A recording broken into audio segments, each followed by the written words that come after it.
Magandang araw sa inyong lahat. Kami nga pala ang Talalikha. Ngayong araw, ating alamin ang tungkol sa magkaibigan na inaalam nila ang tungkol kay General Luciano San Miguel at Apolinario Mabini. Kaya tara na!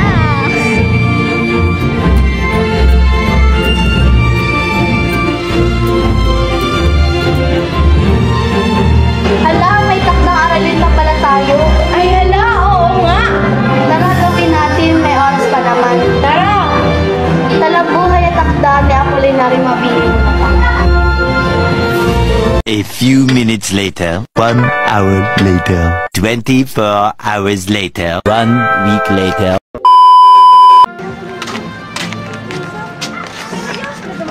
Ang hirap ng takdang aralin natin.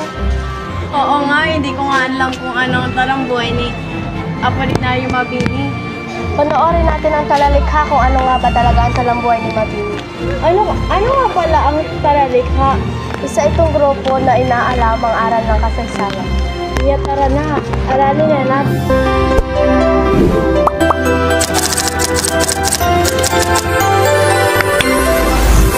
Si Apolinario Mabini ay tinaguri ang dakilang lumpo dahil sa kanyang pagkakaroon ng pulyo na nagdulot ng paralysis. Ngunit sa kabila nito ay pinakita niya ang kataga at talino. Tinawag din siyang utak ng himagsikan dahil siya ang naging tagapayo at hierosta ng mga pinuno ng revolusyon, lalo na si Emilio Aguinaldo. Sa pagbuo at pagdalawa ng palayaw na ito ay nagpapakita ng kanyang tapak, talino at mahalagang papel sa pagpakilala ng Pilipinas para sa kalayaan. Ang talata ay tungkol sa buhay ni Apolinario Mabini na ipinanganak noong Hulyo 23, 1864 sa Tanawan, Batangas. Siya ay mula sa simpleng pamilya, ngunit matalino at masipag sa pag-aaral.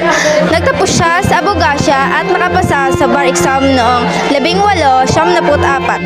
Ayon kay Apolinario Mabini, ang revolusyon ng Pilipinas ay isang pagtatangka ng mga Pilipino na makamit ang kalayaan mula sa Espanya at Estados Unidos. Ipinahayag niya ang kanyang mga ideya at pananaw tungkol sa revolusyon sa kanyang mga akda tulad ng La Republika Pilipina.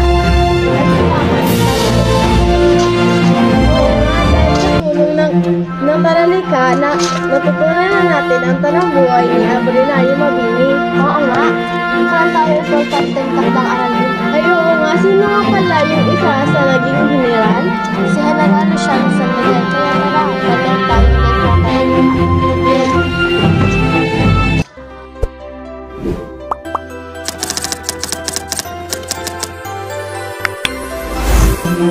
Matagal na itinago ng edukasyon kolonyal ang kabayanihan ni General Luciano San Miguel. Siya ay isang tunay na bayani at katipunero noong Marso 12, 18,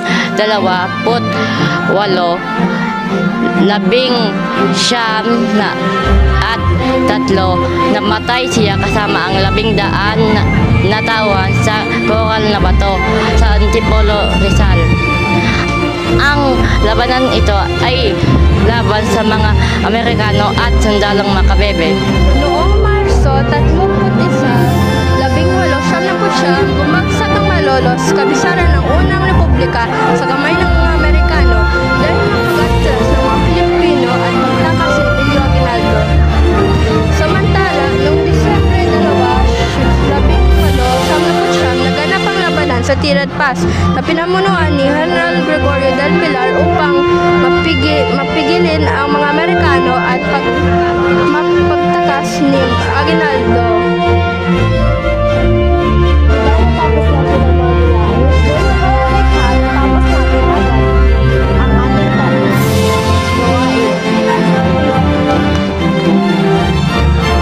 At doon na nagtatapos ang paghahanap ni Anika at Hazeliana sa dalawa na si Apolinario Mabini at General Luciano San Miguel.